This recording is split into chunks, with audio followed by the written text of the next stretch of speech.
मुअज़्ज़ज़ नाज़रीन अस्सलाम वालेकुम। नाज़रीन, आज की एक बहुत बड़ी और अहम खबर से आपको आगाह करते चलेंगे। पाकिस्तान सुपर लीग का पहला मैच किन किन टीमों के दरमियान खेला जाएगा और ये मैच कब और किस स्टेडियम में होगा। मुकम्मल तर तफसील जानने के लिए वीडियो को लाइक करके चैनल को सब्सक्राइब कर दें और साथ ही लगे घंटी के बटन को भी दबा दें ताकि मज़ीद इस तरह की वीडियो का नोटिफिकेशन आपको वक्त पर और सबसे पहले मिलता रहे और आप इस तरह की खबरों से रहें बाखबर। तो दोस्तों, आपका कीमती और प्यारा वक्त ज़ाया किए बगैर बढ़ते हैं वीडियो की जानिब। जी हाँ दोस्तों, मैं आपको बताता चलूँ कि पाकिस्तान सुपर लीग का पहला मैच मुल्तान सुल्तान और कराची किंग्स के दरमियान खेला जाएगा। जी हाँ दोस्तों, याद रहे कि ये मैच कराची के नेशनल स्टेडियम में होगा और ये मैच 27 जनवरी 2022 को शुरू होगा।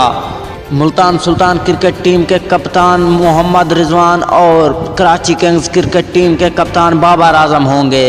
तो दोस्तों, वीडियो पसंद है तो वीडियो को लाइक करना ना भूलें। मिलते हैं नेक्स्ट कोई अच्छी सी वीडियो में, तब तक के लिए दीजिए इजाज़त। अल्लाह निगहबान।